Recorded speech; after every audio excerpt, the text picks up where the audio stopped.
बिस्मिल्लाहिर्रहमानिर्रहीम। अस्सलाम वालेकुम। मैं समी इब्राहीम हूँ और आप देख रहे हैं हमारा यूट्यूब और फेसबुक चैनल। जैसे तवक्को की जा रही थी, सुप्रीम कोर्ट ऑफ पाकिस्तान ने आज नोटिसेस जारी कर दिए हैं वजारत ख़ज़ाना को, स्टेट बैंक को और इलेक्शन कमीशन को, और कहा है कि 14 तारीख को 11 बजे चीफ जस्टिस साहब के चेंबर में इनको बुलाया है। मेरे सामने पड़ा है ये सुप्रीम कोर्ट का ऑर्डर। मैं आपको पढ़ के इसकी एक एक लाइन बताता हूँ। आपको अंदाज़ा होगा कि ये कोर्ट इसको कितनी संजीदगी से ले रही है और इसके जो नताइज हैं वो कुछ लोगों के लिए बड़े तबाहकुन हो सकते हैं। वो लोग जिन्होंने आइन से खिलवाड़ किया है, जो पिछले कई हफ़्तों से ऐसी गैर ज़िम्मेदाराना स्टेटमेंट्स दे रहे हैं, जिन्होंने सुप्रीम कोर्ट को कमज़ोर समझा है और उनके ख़्याल में शायद जजों में तफरीक करके या ये तासुर पोर्ट्रे करके कि जजेस जो हैं वो एक दूसरे के साथ उनके मुख्तलिफ ओपिनियन हैं, वो एडवांटेज ले लेंगे सूरत हाल का। मैं आपको बताऊं, आज ख़तरे की घंटी है उन लोगों के लिए जिन्होंने आईने पाकिस्तान के साथ खिलवाड़ किया है। और एक बात, मैं ये ऑर्डर जो मेरे सामने पड़ा है आज का सुप्रीम कोर्ट के जो नोटिसेस हैं, इससे मुझे यकीन है कि इस मुल्क में आइन और कानून का बोलबाला होगा, इस मुल्क में आइन की बालादस्ती होगी। और जो ये कोशिश कर रहे हैं कि किसी तरीके से इलेक्शंस मुलतवी हो जाएं, उनको मुंह की खानी पड़ेगी। मैं उनकी नाकामी नहीं कह रहा, मैं कह रहा हूं कि मुंह की खानी पड़ेगी, इसलिए कि सुप्रीम कोर्ट ऑफ पाकिस्तान ने अपने इस फैसले में जो अल्फाज इस्तेमाल किए हैं, किसी को कोई माफ़ी नहीं मिलने वाली। इस बात से कतई नज़र कि किसी का क्या ओहदा है, उसका कितना इन्फ्लुएंस है, उसकी कितनी ताकत है, सुप्रीम कोर्ट ऑफ पाकिस्तान जिसने भी आईने पाकिस्तान की मुखालफत में कदम उठाया या इनकरेज भी किया किसी को। ये जो तकरीरें आप रोज़ाना सुनते हैं ना, कभी बिलावल भुट्टो बोल रहे हैं, कभी वो जरदारी साहब बोल रहे हैं, कभी मौलाना फजलुर रहमान बोल रहा है, यानी जो वजारत फ़ाइनेंस है, इलेक्शन कमीशन है, स्टेट बैंक है, वो तो अपनी जगह पर है, लेकिन जो उन लोगों को इनकरेज कर रहे हैं इस काम के लिए कि जी बिल्कुल नहीं होना चाहिए, उनके साथ भी अदालत जो सलूक करने जा रही है, मैं ये फ़ैसला आपके सामने पढ़ देता हूँ और आपको पता चल जाएगा। सबसे पहले तो जिनको नोटिसेस जारी दिए हैं उन्होंने, एक तो उन्होंने अटॉर्नी जनरल ऑफ पाकिस्तान को बुलाया, दूसरा उन्होंने गवर्नर स्टेट बैंक और फिर जो नेक्स्ट इन कमांड है, दोनों को इन पर्सन अपीयरेंस, और साथ में ये कहा है कि पूरा रिकॉर्ड लेके आए। कौन सा रिकॉर्ड? कि आपके पास फेडरल गवर्नमेंट की कितने फंड्स, किस तरह, किस कानून के तहत आप उनको हैंडल करते हैं, कितने फंड्स आपके पास हैं, कौन कौन सी उसकी तफसीलात हैं, वो सारी तफसीलात आप लेके आए। फिर सेक्रेटरी मिनिस्ट्री ऑफ फाइनेंस और उसके साथ जो दूसरा सीनियर जो ऑफिसर है, वो सारी जो तफसीलात हैं, जो वसूलियाँ हैं, जितना पैसा हुकूमत पाकिस्तान के पास आता है, वो सारी तफसीलात आप लेके आएँ। जो सुप्रीम कोर्ट ने जो नोटिस फिर इसके साथ जारी किया है वो है director general law election commission of Pakistan, और उसके साथ जो secretary election commission of Pakistan है उनको बुलाया गया। ये तो एक ऑर्डर है जो बड़ा अहम है, जिसका ताल्लुक जो हुक्म मदूली से है।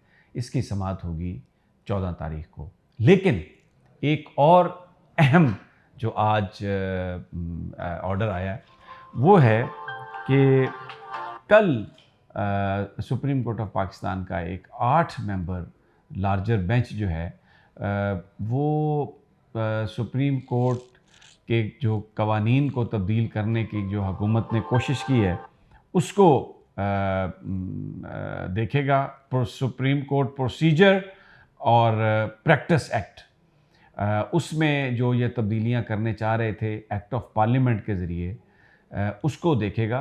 और 8 मेंबर बेंच है। मैं आपको उन जजेस के नाम बता देता हूँ, ये मेरे सामने लिखे हुए हैं। इस बेंच की सरबराही करेंगे chief justice Umar Ata Bandial, justice Ijazul Ahsan, justice Munib Akhtar, justice Mazahir Ali Naqvi, justice Muhammad Ali Mazhar, justice Ayesha Malik साहिबा, जस्टिस सैयद एहसन रिजवी और जस्टिस शाहिद वहीद। ये 8 मेंबर बेंच है और ये सुप्रीम कोर्ट प्रैक्टिस और प्रोसीजर बिल पर ये कल इसकी समाअत करेगा।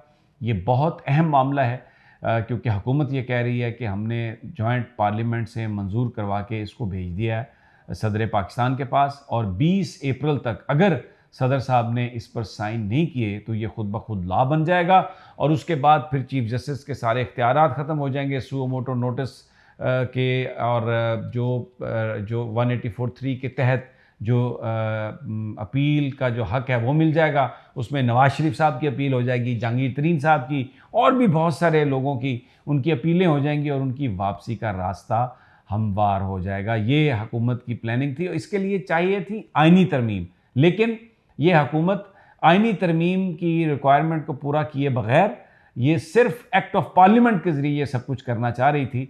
और अब जो पटिशन्स हुई उसमें ये खाकसार भी शामिल है, मैं भी दरख्वास्त देता हूँ कि ये आइन की रूह के मुनाफी है, तो वो पटिशन जो हैं वो लगा ली हैं वहाँ पर चीफ जस्टिस साहब ने, 8 मेंबर लार्जर बेंच। तो अब कल इसकी समाअत होगी, और परसों मैंने आपसे अर्ज़ किया कि वो जो असल मामला है इलेक्शंस का, मैं आपको वो जो फ़ैसला जो है वो मैं आपको पढ़ देता हूँ। और इसमें जो फ़ैसला जो लिखा गया है उसमें उन्होंने कहा है कि the failure of the federal government to comply with the order of the court as aforesaid is prima facie disobedience, के इस ऑर्डर जो कोर्ट ने किया था, हुकूमत ने हमें बादियो नज़र में लगता है कि उसकी हुक्म अदूली की है, हुक्म मानने से इनकार किया है। And the consequences that can flow from such prima facie defiance of the court are well settled or known। और ऐसे मामले बिल्कुल तयशुदा हैं कि जब आप अदालत के फैसलों की हुक्म अदूली करते हैं तो होता क्या है। आगे क्या लिखा हुआ है, every person who embarks upon encourages or instigate disobedience or defiance of the court can be held liable and accountable। कोई भी शख्स जो इस चीज़ को इनकरेज करता है कि अदालत की हुक्म अदूली की जाए, या उसको उस हवाले से इश्तियाल दिलाता है, वो सारे के सारे लायबल और अकाउंटेबल, उन सब की बाज़बुर्स की जा सकती है, और वो सारे के सारे इसके ज़िम्मेदार ठहराए जा सकते हैं या ठहराए जाएंगे। ये जो इसका मतलब ये है कि ये जो बड़ी बड़ी तकरीरें करते रहे ना, ये समझ के कि कुछ भी नहीं, we can get away with that, और बड़े बहादुरी से कि हम सबको ले लो। कभी राना सनाउल्लाह बोलता था, कभी वो दस्तगीर साहब बोलते थे, और कभी बिलावल भुट्टो साहब अपनी गुफ्तगू फरमाते थे। अदालत के आज के फैसले में वो सारे के सारे, भले मौलाना फजल रहमान भी हैं इसमें, जरदारी भी हैं, ये मरियम नवाज भी है, ये सारे के सारे इसमें पकड़े जा सकते हैं। अच्छा, the result of the present prima facie disobedience is that yet again the holding of general election in a timely manner as mandated by the constitution may be put in jeopardy। अदालत ने अपने फैसले में ये कहा है कि ये जो बज़ाहिर इन्होंने बादियो नज़र में जो हुक्मअदूली की है, उसकी वजह से जो इलेक्शंस का इनेकाद है वो ख़तरे में पड़ गया। वो इलेक्शन का इनेकाद शायद अपने टाइम पर ना हो सके। The question of the provision of the funds for such a vital constitutional purpose is something that requires immediate attention, which takes priority over proceeding against those who may have committed contempt of the court।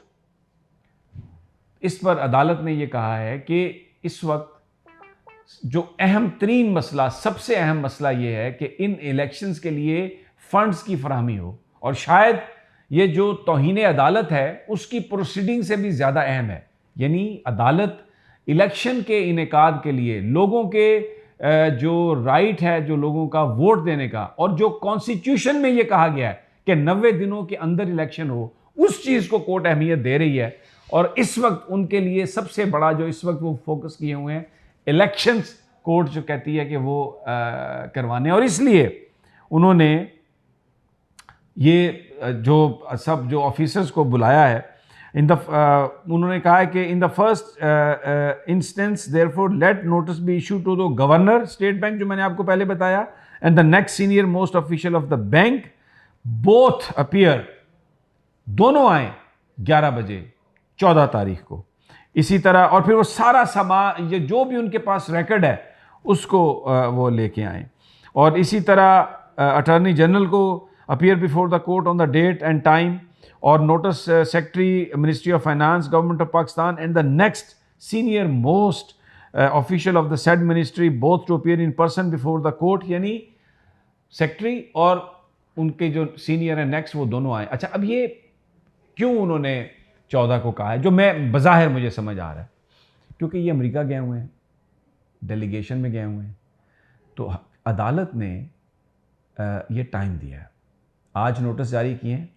इसका मतलब है कि कल का दिन है, परसों 11 बजे उन्होंने आना है, तो 2 दिन दे दिए हैं कि अगर कोई अमेरिका से फ़्लाइट किसी की प्रॉब्लम है आने में तो उसको इतना टाइम मिले कि वो वापस आए। और मैं आपको ये बात बता दूं, अगर ये लोग अदालत में पेश नहीं हुए और इन्होंने वो जो पूरा रिकॉर्ड अदालत ने मांगा है वो उसको किसी तरह से इन्होंने इसको डिले करने की कोशिश की, तो यू मार्क माई वर्ड्स, मैं आपको बताऊं, अदालत जिस संजीदगी से इस चीज़ को लेके चल रही है, बहुत ही ये इन लोगों के लिए इसके कॉन्सिक्वेंसेस खौफनाक होंगे। और ये अब सारे आपके सामने मैंने रख दी हैं चीज़ें। कल भी बड़ा अहम दिन है, 8 मेंबर बेंच ये जो सुप्रीम कोर्ट के जो रूल्स में तब्दीली की इन्होंने कोशिश की है उसको देखेगा, और 14 तारीख को बुला लिया है। तो ये हम एक फ़ाइनल फ़ेज़ में हैं। वकील आज भी आए थे। कल असल जो वकीलों की आमद की जो बात है वो कल है 11 बजे, तो बड़ी तादाद में वकला होंगे और दमादम मस्त कलंदर होगा अगर हुकूमत ने अपनी हरदर्मी नहीं छोड़ी। और ये जो लोगों को वोट्स का हक़ है, ये आज के फ़ैसले ने ये साबित किया है कि जज जो हैं, जो सुप्रीम कोर्ट है, उन्होंने अपने चेंबर में बुलाया है 14 तारीख को, और कल ओपन कोर्ट में होगा ये जो प्रोसीजर तब्दील करने की कोशिश की है सुप्रीम कोर्ट का। सो वेरी इंटरेस्टिंग, और इंशाल्लाह हम आपको सारी इतलात देंगे। मेन स्ट्रीम मीडिया ज़रा इसको थोड़ा ब्लैकआउट कर रहा है, लेकिन आपको हम सारी इतलात देंगे। स्टे ट्यून टू अस इंशाल्लाह, और अगली वीडियो तक अल्लाह ने के बाद।